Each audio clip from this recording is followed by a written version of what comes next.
All right, we are live. This is Michael Skye. I'm back with the great Hans Comyn. I'm calling in from Nairobi, Kenya. He is in Medellin, Colombia, and we are kicking back off our Ronin Radio podcasts. And yeah, we're going to talk about today about the men who are in the predicament of having been betrayed by father or by authority, or let's say by men somehow in general.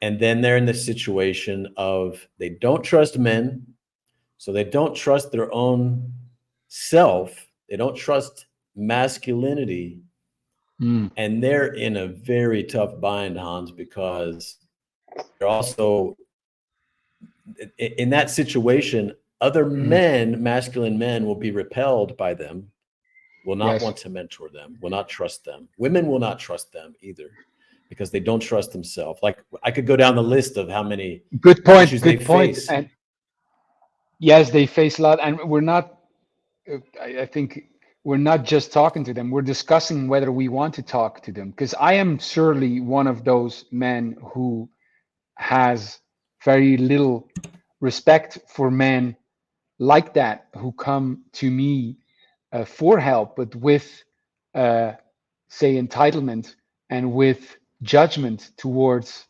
authority. And Yeah, I have a strong judgment towards it, and a real deep question if I want to spend any time uh, with these kind of men. I have a strong judgment that you know um, they they sh- they should man up in a way. They should take responsibility. They should stop being so entitled, and you know and take responsibility for their life instead of being a victim, blaming others, or blaming God, and take that responsibility. So my real question is, like, do I want to spend any time on them?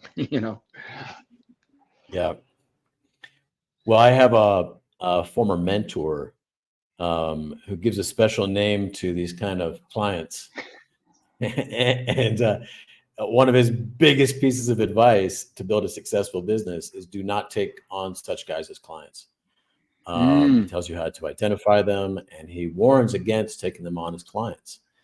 And so uh-huh. this is the kind of guy who's going to sign up for your program, and whether literally or figuratively, is going to sit in the back with his arms crossed, his maybe head tilted up a little bit. He's kind of judging you as the leader of the program and like waiting for you to give it to give him the results, right? And he Hmm. might not realize that he's doing this, but he's doing it, and he's got kind of an his relationship to authority, like kind of rejection of authority, also rejects his own authority as a man. There's kind of a self rejection of his own authority there. And but Hans, I want to stand up for these guys for a second, because many of these guys have literally been left alone. Like, they've been left without a father, many of them. They've been betrayed by Hmm. authority that they trusted.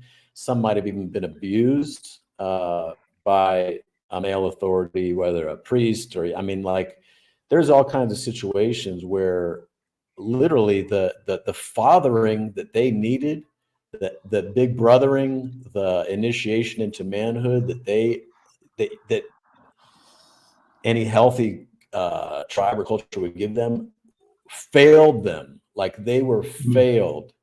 And it's a very, once you've been betrayed like that, and I've heard your story growing up. It's very much not the relationship you had with your dad. And you did have some business conflicts with some older men who, in one way or another, fucked you over, or had you feel betrayed, and that gave you kind of a pause on wanting to, trust more, right? But Hmm. imagine the betrayal had happened by your father, right? Hmm. Or if you had felt that by God himself, like, it would cut deeper, so these men are in a particular bind, and in fact, it's so many men today, and especially young men today, um, and society agrees with them. Yeah, men shouldn't be in charge.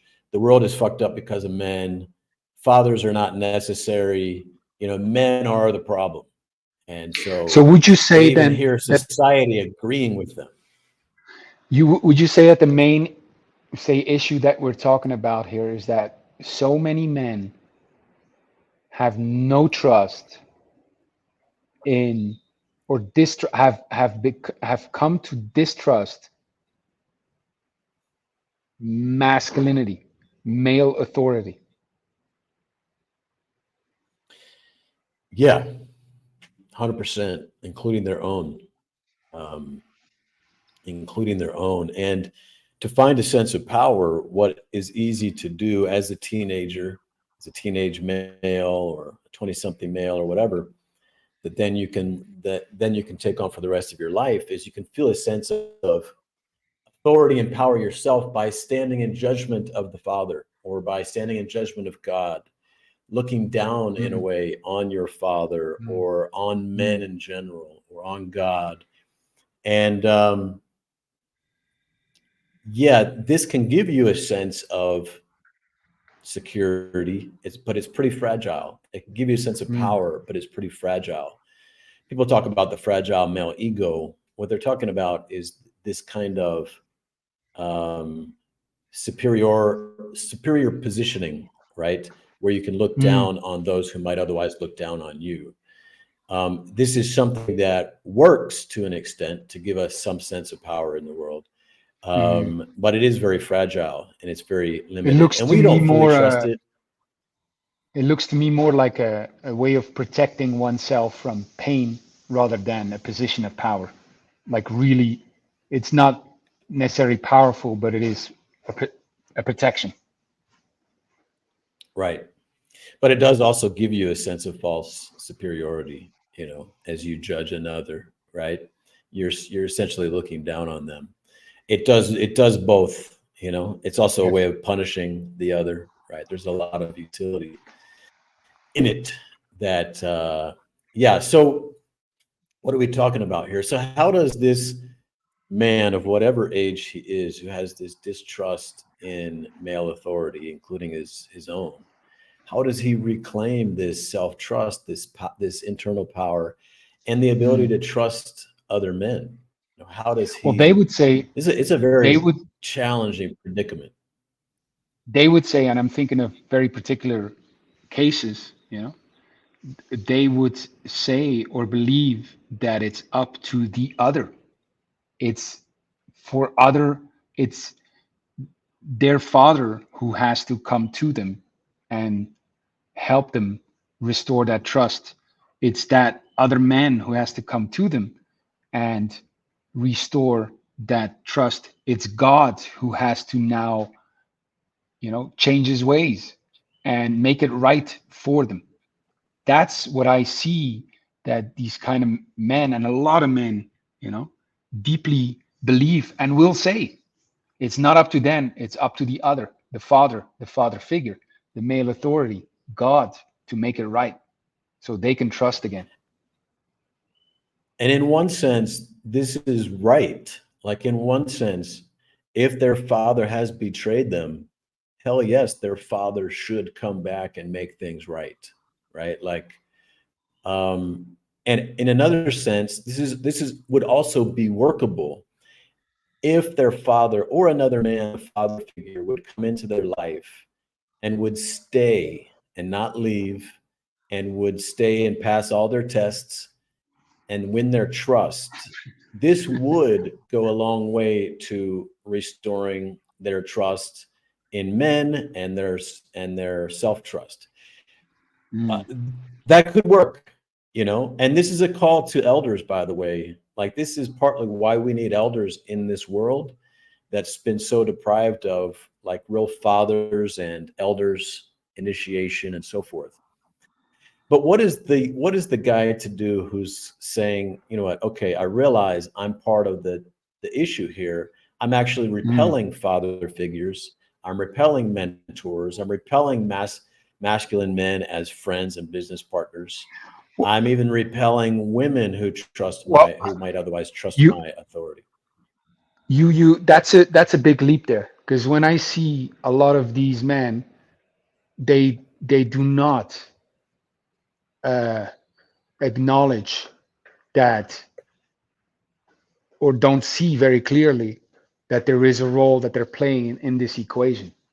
And I think that's a huge statement to say, and which I'm fully behind, is this: you you, you do not need to wait for your father to come to you and make things right. You do not need to help another, or have a male authority figure help you restore trust in men. You do not need an elder to make it right for you. You do not need God to make it right for you.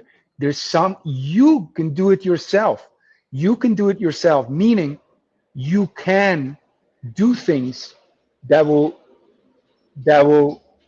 help you relieve yourself from the suffering that's happening with you in these relationships.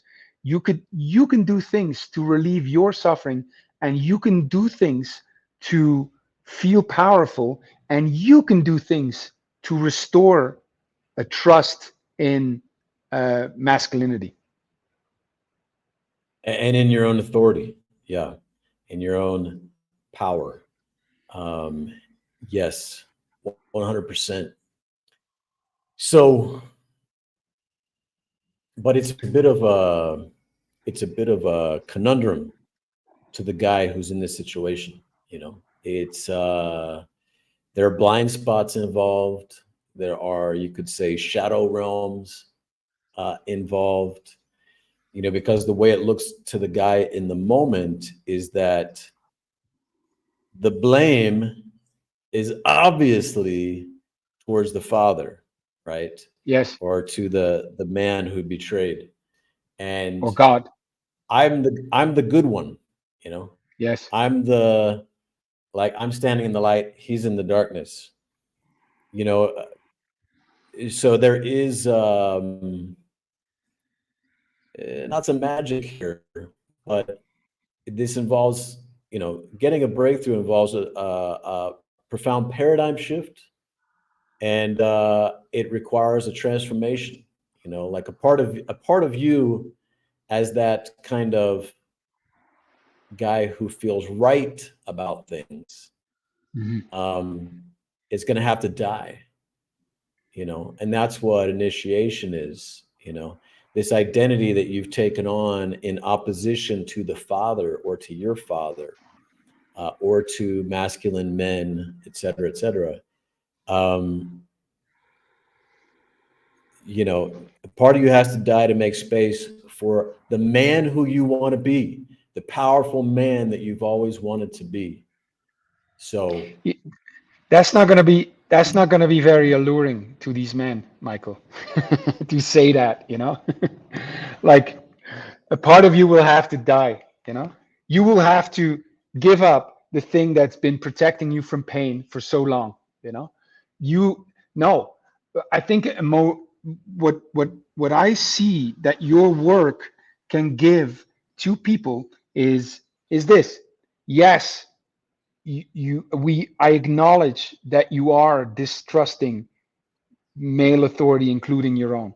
There's a good reason to do so. You've been hurt, you've been betrayed. It's normal that you feel that way. It's also normal, you feel very righteous about blaming the other, your father, God, 100%, and you don't have to wait for them to show up to relieve yourself of this suffering. You do not have to wait for them to do the right thing for you to feel powerful again. You can do something right now. You could start doing something right now that will, um, long term, if you keep doing this, that will long term restore that trust. You can start doing something now that will instantly make you feel more powerful. When you show to me like the honor window, you know, applying it with an old business partner, and I was just going through the motions of that work, I instantly felt a relief of suffering.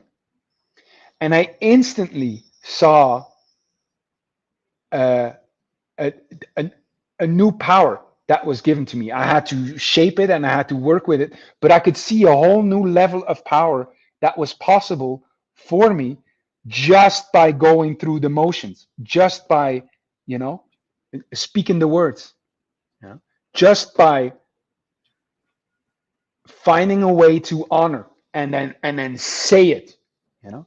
So it's a very pragmatic thing that a man who distrusts, a man who has been betrayed, a man who self-righteously or righteously, you know, blames the other, feels like the victim. It's something that a guy can practically do to start to relieve himself from suffering and start feeling powerful again. Yes. And there is a hero's journey there, right? I mean, there's danger to face. There's dragons along the way. You know, you had to take some courageous actions in relation to your former business partner, right? I mean, you had to face his potential rejection, further rejection and judgment, and you didn't know if he was going to embrace you. You didn't know how he was going to receive it. So this is a call to the hero, you know, as well. And you know, heroes are made in the time of crisis.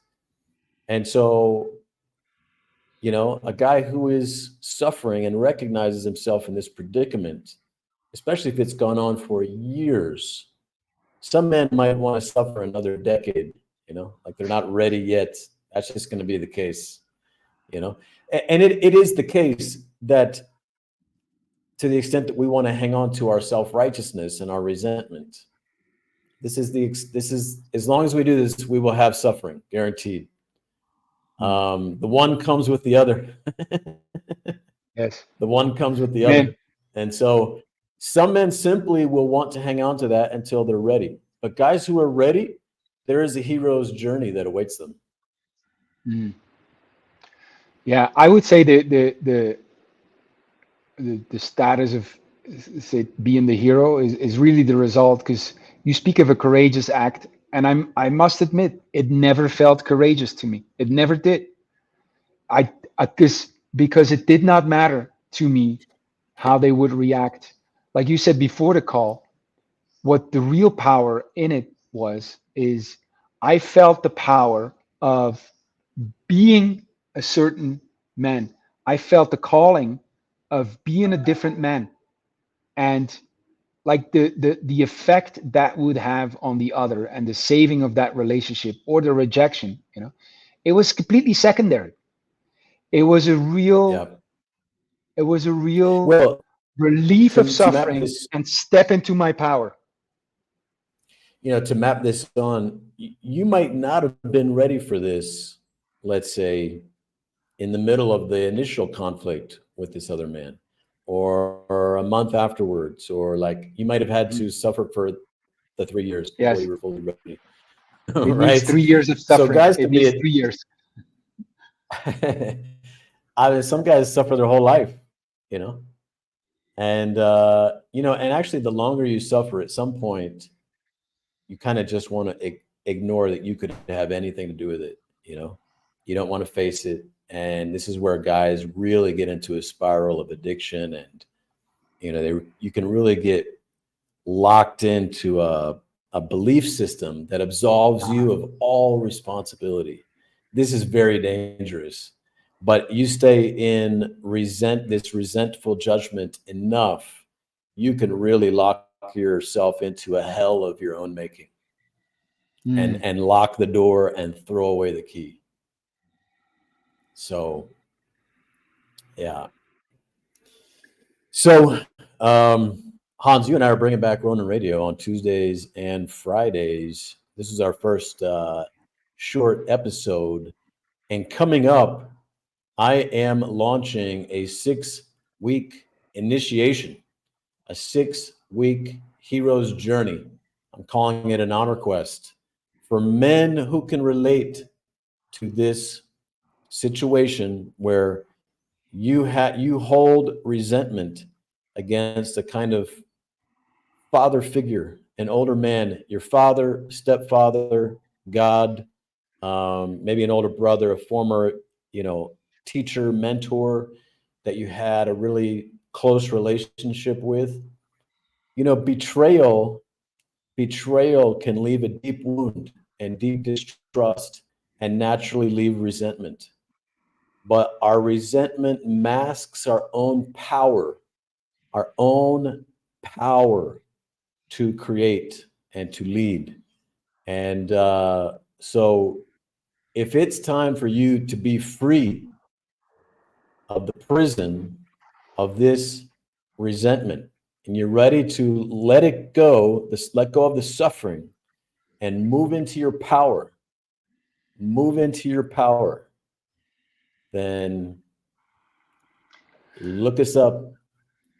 I like that you well, first of all, I'm happy we take the time to speak to those guys and let it be like save this recording and play this off, so so I don't have to spend any more time with it. But I think it's the real the the the key here is this: you are suffering from that relationship. We can agree on that. You are suffering from that relationship, and you are not feeling like the man you've always dreamed of being. You're not feeling as powerful.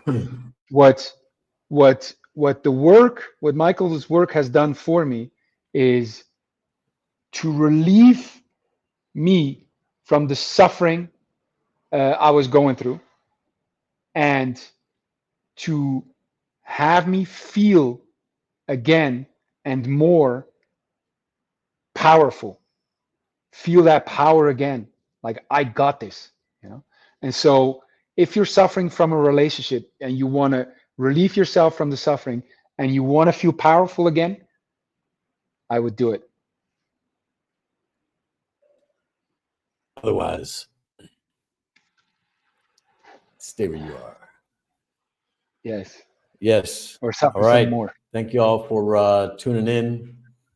There are going to be more Ronin Radio episodes coming across as live streams. I'm going to be doing some solo episodes as well. I released one last week reviewing a Jordan Peterson video. You can check it out. And yes, we'll be back. Usually we agreed we would do this on Tuesdays and Fridays, so you can look out for that. That's correct, Michael? Yes, sir. All right. See you on Friday.